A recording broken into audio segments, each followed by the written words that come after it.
हम सबको प्रेरणा लेनी चाहिए, मैं समझता हूं, राहुल गांधी जी से।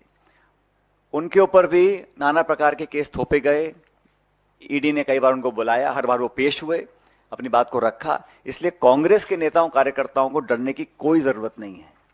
हम लोग ये चुनाव मजबूती से लड़ेंगे और चुनाव जीतेंगे। तो ये जो कोशिश की गई है आज के दिन कि चुनाव से ठीक पहले जब मॉडल कोड ऑफ कंडक्ट लगा हुआ है तब आप इस प्रकार की कार्रवाई कर रहे हैं, तो ये बात सब लोग समझ रहे हैं कि ये कार्रवाई क्यों करनी पड़ रही है। अगर वो चुनाव जीत रहे होते, बहुमत की तरफ बढ़ रहे होते, तो शायद इस प्रकार की कार्रवाई होती। तो जो टाइमिंग है, जो इंटेंट है, जो ऑब्जेक्टिव है, वो संदिग्ध है, सस्पिशियस है। और ये पहली बार नहीं हो रहा है कि इलेक्शन गोइंग स्टेट के अंदर इस प्रकार की कार्रवाई की जा रही है। जो टॉप लीडर्स हैं उनको टारगेट किया जाता है, स्पेसिफिकली टारगेट किया जाता है।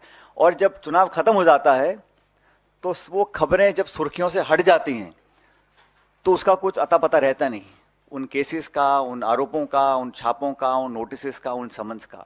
तो पॉलिटिकल टूल की तरह इसको इस्तेमाल किया जा रहा है। इस बात को जनता भी देख रही है, राजस्थान की और देश की भी। इसलिए जब जब मैं समझता हूं रूलिंग डिस्पेंसेशन जो दिल्ली में है, जब अपने आप को कमजोर पाती है तो इस प्रकार की एजेंसीज का वो पूरा सहायता लेकर अपना हित साधने में लग जाती हैं। ये एक बहुत गलत परंपरा है।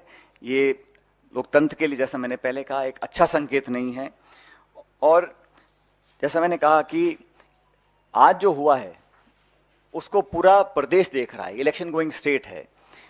राजस्थान के अंदर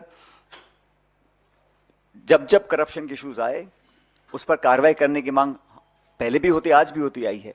लेकिन अब जब चुनाव डिक्लेयर हो गए हैं, अब जब इलेक्शन सिर्फ 3-4 हफ्ते दूर है, अब अचानक आप जागें, पुराने केसेस को आप उठाएं, समन्स भेजें, छापे डालें और एक प्रकार से लोगों को टारगेट कर कर उनका चरित्र हनन करने की जो कोशिश करें। जांच से कोई डरता नहीं, आप कोई भी जांच कराइए, सब जांच फेस करने को तैयार है। जैसे मैंने कहा, राहुल गांधी जी फेस कर रहे हैं, सब लोग फेस कर रहे हैं।